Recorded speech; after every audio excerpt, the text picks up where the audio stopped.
ನಮಸ್ತೆ ಫ್ರೆಂಡ್ಸ್. ಇವಾಗ ನಾನು ದೇವ್ರ ಮನೇಲಿ ಪೂಜೆ ಎಲ್ಲ ಮುಗಿಸ್ಕೊಂಡು ರಾಯರಿಗೆ ತುಪ್ಪದ ಆರತಿ ಎಲ್ಲ ಬೆಳಗಿ ಹಾಗೆ ಮನೆ ದೇವ್ರಿಗೊಂದು ನಮಸ್ಕಾರ ಮಾಡಿ ಸಂಜೆ ವರ್ಷಂಗೆ ಬಂದು ಕಾಫಿ ಎಲ್ಲ ಇಟ್ಕೊಟ್ಬಿಟ್ಟು ದೇವರಿಗೆಲ್ಲ ನಮಸ್ಕಾರ ಮಾಡಿ ವಿಡಿಯೋ ಸ್ಟಾರ್ಟ್ ಮಾಡೋಣ ಅಂದ್ಬಿಟ್ಟು ರಾಯರಿಗೂ ಕೈ ಮುಗಿದು ಇವಾಗ ರಾಯರಿದ್ದು ಪಟ್ಟಾಭಿಷೇಕ ಇರೋದ್ರಿಂದ ನಮ್ಮ ಮನೇಲಿ 2 ಟೈಮು ಪೂಜೆಗಳಾಗುತ್ತೆ. ಪೂಜೆ ಎಲ್ಲ ಮುಗಿಸ್ಕೊಂಡು ಇವಾಗ ನಾನು ಕಿಚನ್ಗೆ ಹೋಗ್ತಾಯಿದ್ದೀನಿ. ಕಿಚನಲ್ಲಿ ನಿಮ್ಮ ಮಾತುಕತೆ.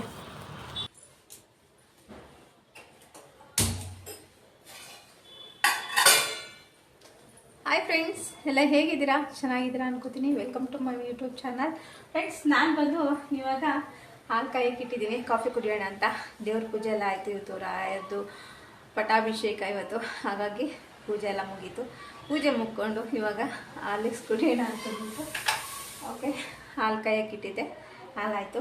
ನಾನು ಇವಾಗ ನನ್ನ ಒಂದು ನನಗೆ ಸಿಕ್ಕಾಬಟ್ಟೆ ಸುಸ್ತಾಗ್ತಾಯಿತ್ತು, ಸಿಕ್ಕಾಬಟ್ಟೆ ಕೈಕಾಲೆಲ್ಲ ನಿಶಕ್ತಿ ಆದಂಗೆ ಆಗ್ತಿತ್ತು. ಹಾಗಾಗಿ ಏನಪ್ಪ ಅಂತ ಯೋಚನೆ ಮಾಡ್ತಾಯಿದ್ದೆ. ಎಷ್ಟೇ ಅಂದರೂ ಆಯಾಸ ಸ್ವಲ್ಪ ಇದಾಗ್ತಾಯಿತ್ತು ಕೈಕಾಲಿಗೆ, ಅವಾಗ ನಿಶಕ್ತಿ ಥರ ಆಗ್ತಾಯಿತ್ತು. ಅದು ಟೀ ಕಾಫಿ ಹೆಚ್ಚಾಗಿ ಆಗ್ಬಿಟ್ಟಿತ್ತು. ಹಾಗಾಗಿ ನನ್ನ ಆರೋಗ್ಯದಲ್ಲಿ ಏರುಪೇರು ತುಂಬಾ ಆಗ್ತಾಯಿತ್ತು. ಹಾಗಾಗಿ ನಾನು ಸೊಲ್ಯೂಷನ್ ಮಾಡಿದ್ದು ಮದರ್ ಹಾರ್ಲಿಕ್ಸು. ಸಿಕ್ಕಾಪಟ್ಟೆ ಚೆನ್ನಾಗಿದೆ, ತುಂಬ ಟೇಸ್ಟಿಯಾಗಿದೆ. ನನಗೆ ಈಚೀಚೆಗೆ ಸುಸ್ತಾಗಲಿ, ಕೈಕಾಲು ನಿಶಕ್ತಿ ಆಗಲಿ ಎಲ್ಲ ಕಡಿಮೆ ಆಗಿದೆ. ತುಂಬಾ ಆರೋಗ್ಯಕರವಾಗಿದ್ದೀನಿ. ಹಾಗಾಗಿ ನಾನು ಇದನ್ನು ಸೊಲ್ಯೂಷನ್ ಮಾಡ್ತೀನಿ. ಇದಂತೂ ತುಂಬ ಆರೋಗ್ಯಕರವಾಗಿ ತುಂಬಾ ಚೆನ್ನಾಗಿದೆ, ತುಂಬ ಟೇಸ್ಟಿಯಾಗಿದೆ. ಪ್ರತಿಯೊಬ್ಬರು ಯೂಸ್ ಮಾಡೋದು, ಸಣ್ಣವರು ಯೂಸ್ ಮಾಡ್ಬೋದು, ದೊಡ್ಡವರು ಯೂಸ್ ಮಾಡ್ಬೋದು. ಹಾಗಾಗಿ ನಾನು ಇದನ್ನು ಯೂಸ್ ಮಾಡ್ತಾಯಿದ್ದೀನಿ. ತುಂಬ ಒಳ್ಳೆಯದಾಗಿದೆ, ನನಗಂತೂ ಚೆನ್ನಾಗಿದೆ. ಕಾಫಿ ಟೀ ಬಿಟ್ಟು ಇವಾಗ ಇದನ್ನು ಸ್ಟಾರ್ಟ್ ಮಾಡ್ಕೊಂಡಿದ್ದೀನಿ. ಇವಾಗ ನಾನು 1 ಸ್ಪೂನ್ ಸಕ್ಕರೆ ಮತ್ತು 1 ಸ್ಪೂನ್ ಹಾರ್ಲಿಕ್ಸ್ ಹಾಕಿಟ್ಕೊಂಡಿದ್ದೆ. ಇವಾಗ ನಾನು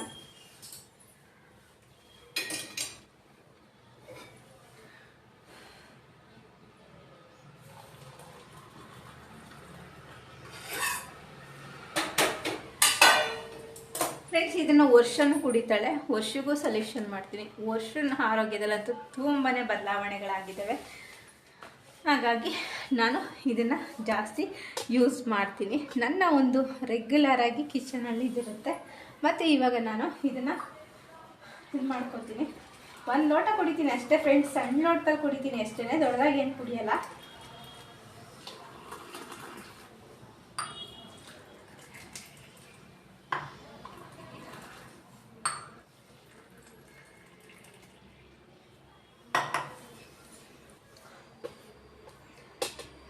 ಫ್ರೆಂಡ್ಸ್, ಏನು ಗೊತ್ತಾ, ಜೀವನದಲ್ಲಿ ಕೇಳಿದ್ದು ಸುಳ್ಳಾಗಬಹುದು, ಒಂದೊಂದ್ಸರಿ ನೋಡಿದ್ದು ಸುಳ್ಳಾಗ್ಬೋದು. ನಿಜ ಅಲ್ವಾ? ಜೀವನದಲ್ಲಿ ಕಿವಿ ಕೇಳಿದ್ದೆಲ್ಲ ನಿಜ ಆಗೋದಿದ್ರೆ ಜೀವನದಲ್ಲಿ ಏನೆಲ್ಲ ನಡೆದೋಗ್ತಿತ್ತು ಅಂದರೆ ನಾವು ಅದನ್ನು ಊಹೆನೂ ಮಾಡ್ಕೊಳಕ್ಕಾಗ್ತಿತ್ತಿಲ್ವೇನೋ, ಅಷ್ಟರ ಮಟ್ಟಿಗೆ ನಡೆದೋಗ್ತಿತ್ತು ಲೈಫಲ್ಲಿ.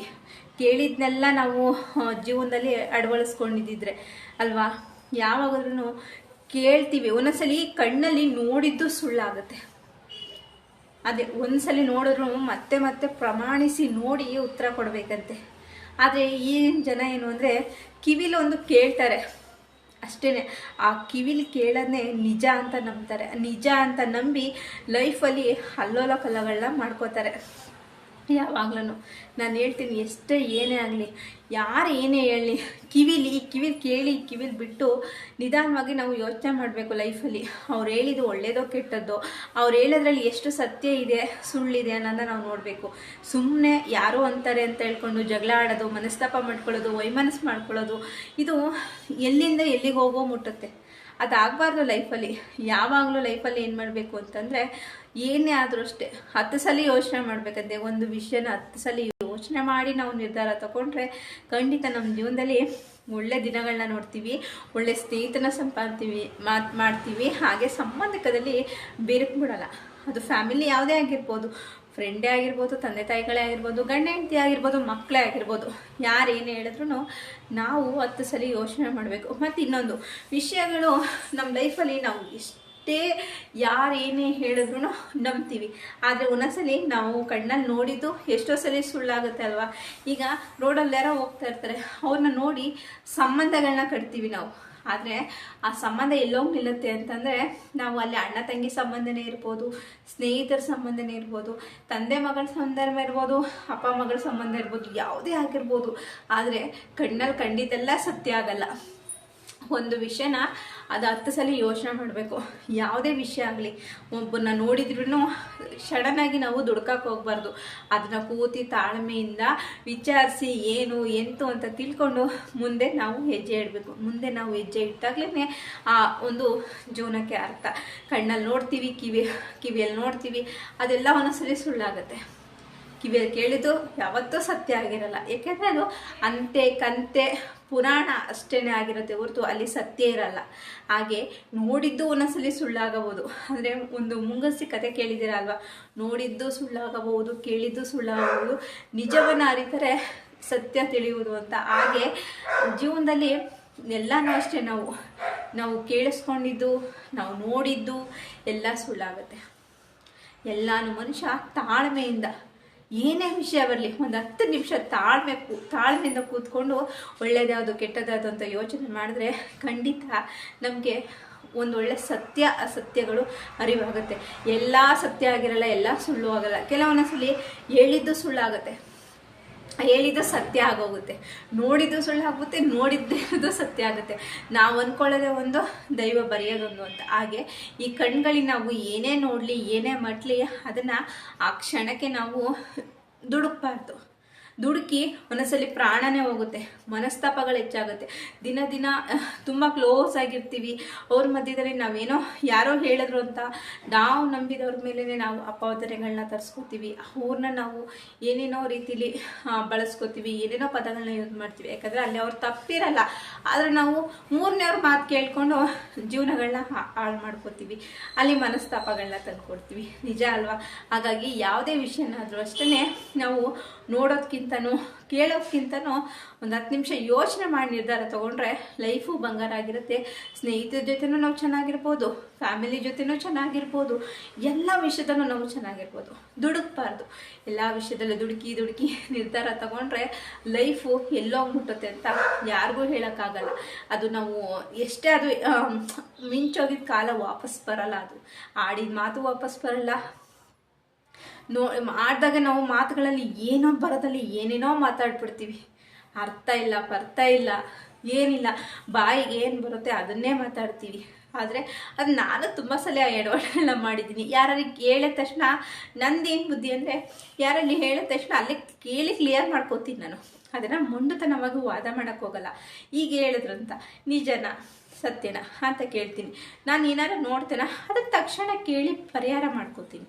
ಇದು ಸತ್ಯನೋ ಸುಳ್ಳು ಏನಿರ್ಬೋದು ಇದು ಅಂತ ಅಂದ್ಕೊಂಡು ಸಡನ್ನಾಗಿ ಯಾವ ವಿಷಯದಲ್ಲೂ ದುಡ್ಕೋಕ್ಕೆ ಹೋಗಲ್ಲ. ಮಕ್ಕಳ ವಿಷಯದೇ ಆಗಲಿ, ಗಂಡನ ವಿಷಯನೇ ಆಗಲಿ, ಫ್ಯಾಮಿಲಿ ವಿಷಯದಲ್ಲೇ ಆಗಲಿ, ನಾನು ಯಾವುದು ದುಡ್ಕೋಕ್ಕೆ ಹೋಗಲ್ಲ. ಕೇಳಿ ಅಲ್ಲಿ ಒಳ್ಳೇದು ಯಾವುದು ಕೆಟ್ಟದ್ದು ಯಾವುದು ತಿಳ್ಕೊಂಡು ಮತ್ತೆ ಯೋಚನೆ ಮಾಡಿ ಒಂದು ನಿರ್ಧಾರ ತಗೋತೀನಿ. ಅಲ್ಲಿ ತಪ್ಪಿತ್ತು ಅಂತಂದರೆ ಆ ತಪ್ಪು ದಾರಿಗೆ ಅಲ್ಲೇ ಫುಲ್ ಸ್ಟಾಪ್ ಆಗ್ತೀನಿ. ಅದು ಸರಿ ಇತ್ತು ಅಂದರೆ ಏನಕ್ಕೆ ಈ ಥರ ಹೇಳಿದ್ರಿ ಅಂತ ಅವ್ರಿಗೆ ರಿಟರ್ನ್ ಮಾತಾಡ್ತೀನಿ ನಾನು. ಏನಕ್ಕೆ ಈ ಥರ ಎಲ್ಲ ಮಾತಾಡಬೇಡಿ, ಈ ಥರ ಮಾತಾಡಿದ್ರೆ ಒಂದು ಸಂಬಂಧಗಳು ಹಾಳಾಗುತ್ತೆ.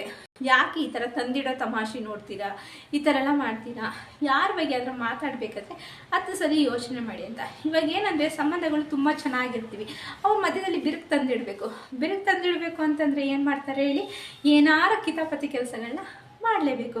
ಮಾಡಲಿಲ್ಲ ಅಂದರೆ ಅವ್ರಿಗೆ ತಿಂದನ್ನ ಹರಗಲ್ಲ.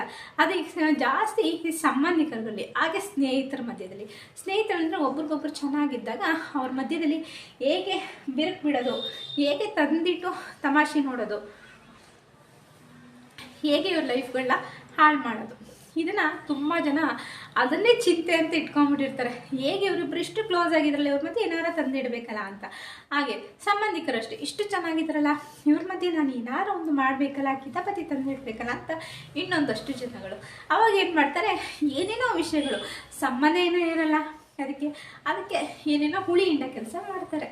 ಆವಾಗ ನಾವೇನು ಮಾಡ್ತೀವಿ, ಅವ್ರು ಅಂದಿದ್ದು ನಿಜ ಅಂತ ನಂಬ್ಕೊಂಡು, ಯಾಕಂದರೆ ಅವರು ನಮ್ಮ ಜೊತೆನೂ ಕ್ಲೋಸ್ ಆಗಿರ್ತಾರೆ, ಇನ್ನೊಬ್ರ ಜೊತೆನೂ ಕ್ಲೋಸ್ ಆಗಿರ್ತಾರೆ.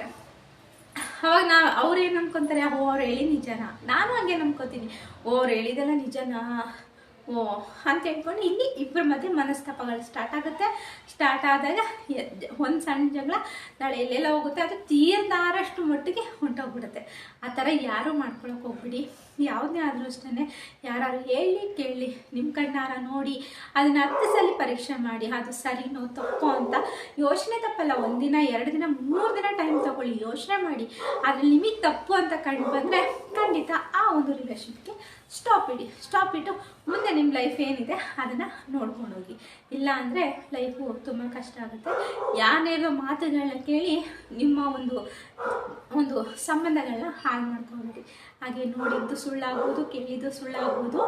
ಸತ್ಯನ 10 ಸಲ ಯೋಚನೆ ಮಾಡಿದ್ರೆ ಮಾತ್ರ ಸತ್ಯ ಏನು ಅಂತ ಅರ್ಥ ಆಗೋದು. ಹಾಗೆ ಈ ವಿಡಿಯೋ ಇಷ್ಟ ಆದರೆ ಲೈಕು, ಕಮೆಂಟು, ಸಬ್ಸ್ಕ್ರೈಬ್ ಮಾಡ್ಕೊಳ್ಳಿ. ಹಾಗೆ ಎಲ್ಲರಿಗೂ ಧನ್ಯವಾದಗಳು. Bye friends.